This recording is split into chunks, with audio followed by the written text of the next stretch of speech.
حضرت موسیٰ علیہ السلام کی نبوت کے زمانے میں تنگ ہوئی ہرنی اپنے وقت کے نبی حضرت موسیٰ علیہ السلام کے پاس تشریف لائیں اور کہنے لگی کہ اے اللہ کے نبی، ہم تو پیاس اور تشنگی کی وجہ سے طلب ہوتی جا رہی ہیں، ہماری تو نسل ختم ہو رہی ہے۔ آپ اللہ تعالیٰ کے نبی ہیں، ہمارے لیے خدائے مہربان کی بارگاہ میں دعا کریں۔ حضرت موسیٰ علیہ السلام فوراً کوہ نور پر چلے گئے، ہرنیوں کا قصہ بیان کیا اور اللہ تعالیٰ کی بارگاہ میں بارش کا تقاضا فرمایا۔ اللہ تعالیٰ سے جواب ملا کہ ابھی وعدے کا وقت نہیں پہنچا۔ حضرت موسیٰ علیہ السلام جواب نہ سن کر واپس آ گئے اور ہرنیوں کو درخواست نامنظور ہونے کی خبر سنائی۔ ان ہرنیوں میں سے کسی ایک نے اپنے آپ کو پیش کیا۔ اس نے بولا، اگر تم سب چاہو تو میں خود کوہ نور پر جاؤں، اپنی درخواست بارگاہ خدا میں پیش کروں۔ سب نے بولا ٹھیک ہے، جاؤ۔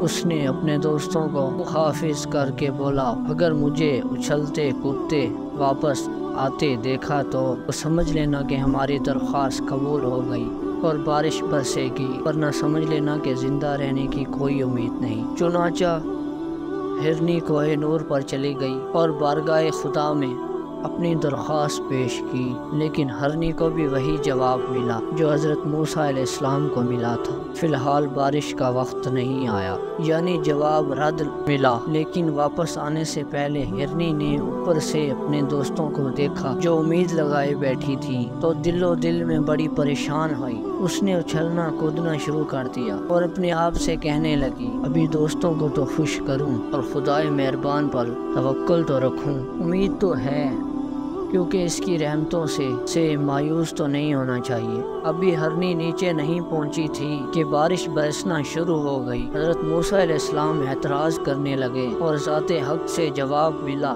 کہ اے موسیٰ، آپ والا جواب ہرنی نے بھی سنا، فرق صرف اتنا تھا کہ ہرنی نے دوبارہ حرکت میں بھی توکل اور امید لگائے رکھی۔ یہ اسی توکل کا ہی عمل تھا، بس کسی وقت بھی مایوس نہ ہو، ممکن ہے کہ آخری وقت تک نتیجہ آپ کے حق میں ہو جائے، کیونکہ وہ علی کل شیء قدیر ہے۔